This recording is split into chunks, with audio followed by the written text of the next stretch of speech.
दोस्तों ये कहानी है दुनिया की एक अजीम तरीन कहलाई जाने वाली मलका कैथरीन की, जिसने रूस को दुनिया की बड़ी ताकतों की सब में ला खड़ा किया था। जहां एक तरफ इस मलका को इसकी अच्छाई और अक्लमंदी की वजह से जाना जाता है, वहीं इस मलका के कुछ ऐसे तारीखी राज भी मौजूद हैं जो सदियों से इस मलका की बदनामी का बास बने हुए हैं। और इन्हीं राजों की वजह से लोग इसे जानते और पहचानते हैं। ये राज इस मलका की जाती जिंदगी और इसकी अय्याशियों के हवाले से हैं। और आज की इस वीडियो में हम आपको न सिर्फ मलका की अय्याश पसंद जिंदगी के बारे में रोशनास कराएंगे, बल्कि इसके साथ साथ हम आपको बताएंगे कि किस तरह ये मलका एक घोड़े के साथ सेक्स करते हुए मौत का शिकार हुई। ताहम वीडियो का आगाज करने से पहले आप सब हजरात से हमारा एक छोटा सा सवाल है कि आप हमारी ये वीडियो किस मुल्क और किस शहर से बैठकर देख रहे हैं। कमेंट्स बॉक्स में अपने शहर का नाम जरूर टाइप कीजिए। नाज़रीन, आम तौर पर अगर तारीख पर नजर दौड़ाई जाए तो हमें बादशाहों की अय्याशियों, उनकी कसीर तादाद में बीवियों और कनीजों के बारे में वाकयात मिलते हैं, लेकिन इस मलका की जिंदगी बादशाहों की अय्याशियों से ज्यादा भरी हुई थी। और इस मलका के आशिकों की फहरिस्त भी इन बादशाहों की महबूबाओं से ज्यादा लंबी थी। और हैरत की बात तो यह है कि इनके आशिकों की फहरिस्त में सिर्फ इंसान ही नहीं बल्कि जानवर भी शामिल थे। दोस्तों, इस मलका को तारीख में द ग्रेट कैथरीन या कैथरीन सेकंड के नाम से भी जाना जाता है, जिसने रूस में 1762 से लेकर 1796 यानी 30 साल हुकूमत की। ये रूस में किसी भी औरत का आज तक सबसे बड़ा दौरे हुकूमत यानी हुक्मरानी है। इन्हीं 30 सालों में इस मलका ने रूस को पसमंदा रियासतों से निकाल कर एक उभरती हुई हुकूमत में तब्दील कर दिया, जो आज तक दुनिया की बड़ी ताकत तस्लीम की जाती है। और इस मलका का असल नाम परिसिन सोफीता, जो यूरोप की एक रियासत हॉलैंड में पैदा हुई। ये मलका वैसे तो शाही खानदान से तल्लक रखती थी, लेकिन इसके बावजूद इसके घर के माली हालात कुछ ज्यादा अच्छे नहीं थे। लेकिन कुदरत को कुछ और ही मंजूर था और खुशकिस्मती से इस लड़की की शादी रूस के बनने वाले शहजादे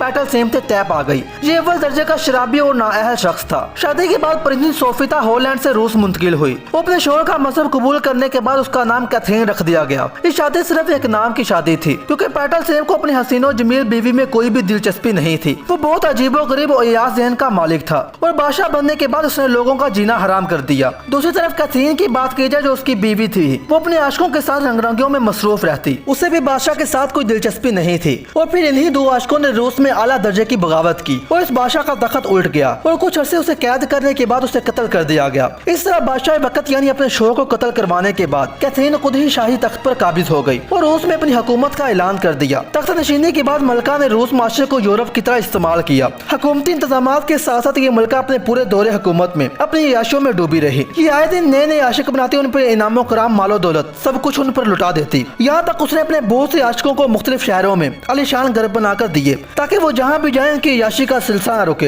हत्ता कि उसने अपने एक आशिक जिसका नाम पेनिट विस्टू था, उसे हॉलैंड का बादशाह भी बना दिया। ये मलका अपनी तमाम तर उम्र इन्हीं जिनसी ख्वाहिशात में डूबी रही और मजे लेती रही। इसके महल में मौजूद कपड़े, जेवरात और तमाम ज़ेरे इस्तेमाल चीजों से इस बात की निशानदाही होती है कि ये औरत किस कदर जिनसी ख्वाहिशात में मुबतला थी। इसके आशिकों में सबसे मशहूर शख्स इसका एक फौजी अफसर कोको बैलकन था। इस शख्स के मलका के साथ ताल्लुकात इक़्तिदार में आने के बाद से कायम हुए थे और तमाम तर उम्र इनके ताल्लुकात कायम रहे। और ये मलका के सबसे काबिल एतबार साथियों में से एक था। इस शख्स की सबसे बड़ी जिम्मेदारी ये थी कि आइंदा मलका जिस शख्स के साथ हम बिस्तरी करना चाहते हैं उसे मलका के दरबार में हाजिर करता। इसके अलावा इस मलका के एक खास कनीज भी थी, जो सिर्फ इस काम के लिए रखी गई थी ताकि किसी भी शख्स को मलका के पास ले जाने से पहले वो शख्स के साथ खुद हम बिस्तरी करती और मुख्तलिफ जातियों से इस नौजवान की जांच पड़ताल करती थी। अगर उसे वो शख्स मलका के ख्वाहिशात पूरी करने के काबिल लगता तो उसे मलका के पास भेजती, वरना उस आशिक को वापस भेज दिया जाता था। यानी मलका के साथ हम बिस्तरी करने के लिए जिस भी लड़के का इंतखाब किया जाता था, वो पहले इस कनीज से होकर जाता था और वो इस बात का फैसला करती थी कि मलका इस शख्स की मर्दानगी से खुश होगी या नहीं। एक दफा मलका की इस कनीज को जब मलका के खास आशिक के साथ बदफेली करते हुए पकड़ा गया तो पहले इस कनीज को जलावतन कर दिया गया और फिर इस कनीज की जगह एक नई लड़की को इस काम के लिए रख दिया गया।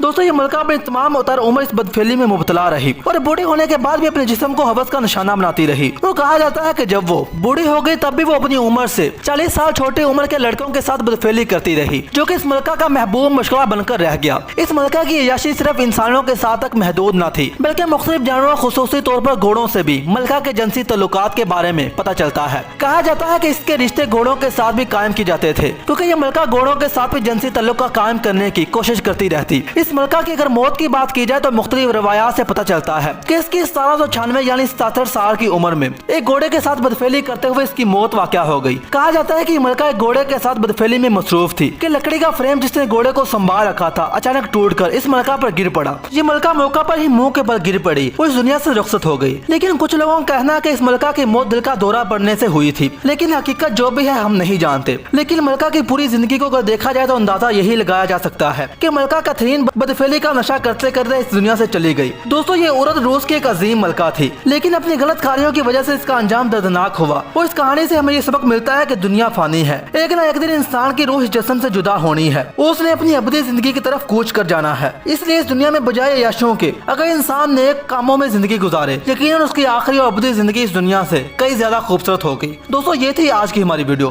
امید ہے آپ کو پسند آئی ہوگی۔ ویڈیو پسند آنے کے ساتھ میں ویڈیو کو لائک اور چینل کو سبسکرائب کرنا نہ بھولے گا۔ ملتے ہیں ایک اور ویڈیو میں، تب تک کے لیے اللہ حافظ۔